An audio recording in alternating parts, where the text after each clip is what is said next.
Hi everybody, this is Jamie from the Unlikely Homeschool.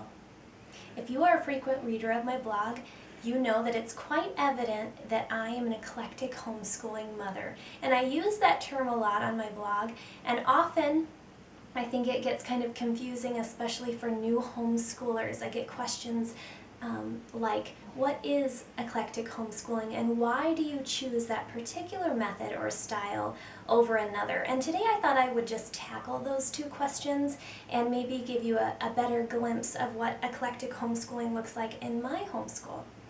So I choose eclectic homeschooling because there is a wide variety of methods and curriculum, and I find value in many of them. I like to have the ability to pick and choose the best from all the different methods and curriculum and leave what I don't like about them. So I take the best and leave the rest.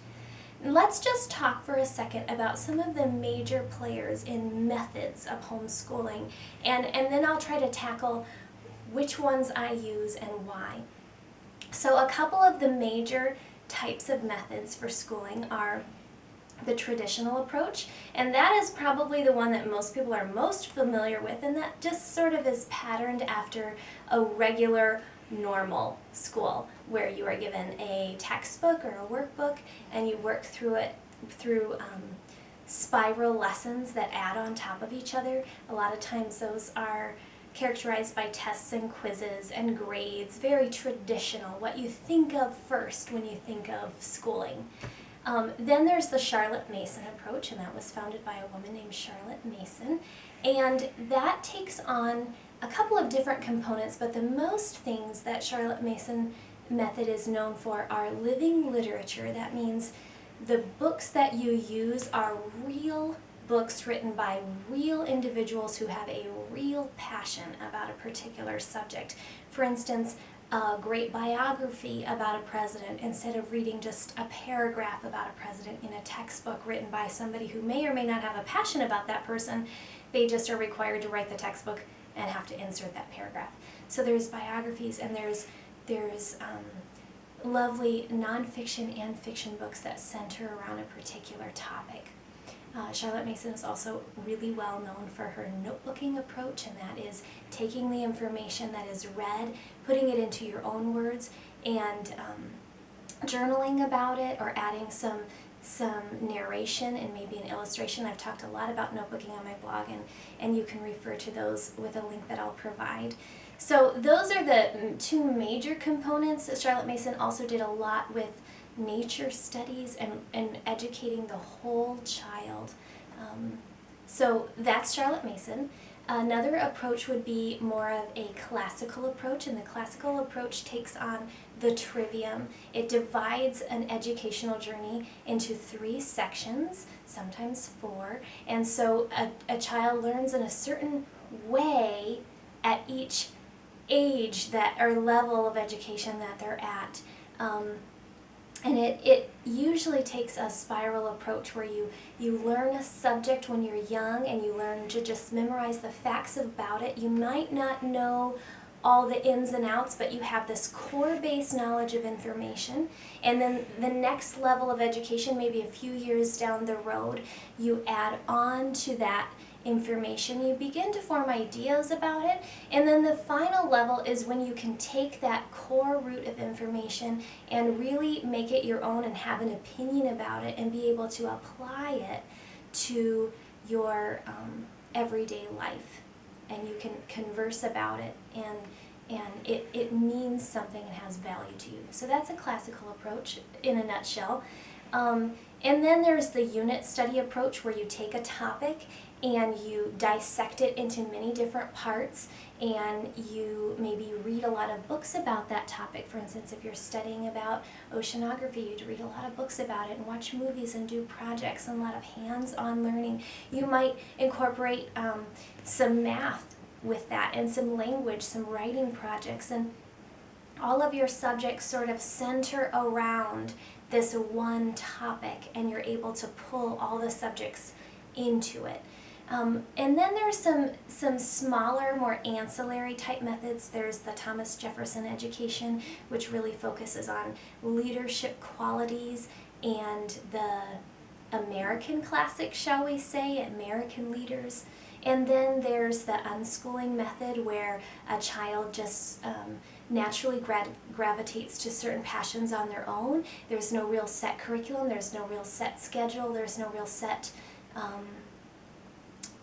forced motion. A child just naturally gravitates to certain topics on their own and is able to explore those independently, and that one topic that they begin with, such as oceanography, might end up propelling them to want to study something else, which propels them to study something else, and it just continues down the road. There's project-based learning, where learning takes place around one particular hands-on project, and the child has to research and put all the things together and present a project. So there's lots of different methods, and within those methods there's lots of different curriculums that do that method well. And I just found as a homeschooler that I valued little bits and pieces of all of those methods, specifically for particular subjects and also for particular children. Not every child learns the same, and so I found that if I just made a blanketed statement to say we are a classical homeschooling family or a traditional homeschooling family, some of my kids don't learn or think the same way, and what would work for one child wouldn't necessarily work for another. And quite frankly, as a mom, I don't necessarily teach that way always within certain subjects. And so I decided that we operated best by being able to do our education in sort of an a la carte method, where I can pick and choose out of each of those what I liked and what worked and leave the rest. And so I just want to end this video by going through a couple of our major subjects and showing you what we use, or which method we use, and why, and maybe that will help you as you decide what kind of homeschooler you're going to be. So I'll start with the two major players in education, and that's language arts and math. And for those subjects, I feel that they are learned best with a spiral approach. That means you learn one skill and you build on that every year, and you continue to cycle back and review those skills you originally learned. For instance, you learn addition and subtraction, multiplication and division, and then you're learning long division, which spirals back to all those basic skills, and you continue to spiral through all the things you already learned. You just add on to it and learn the next concept, because language arts and math build upon themselves. You learn the basic skill, and then you continue to learn harder topics. So I find that those two subjects work best in my home when presented in a very traditional approach. But within that, as an eclectic homeschooler, I can have the license to toss out the parts of the traditional approach that I don't like. For instance, we don't take tests and quizzes because I just don't find them to have any value within homeschooling, at least for the younger years.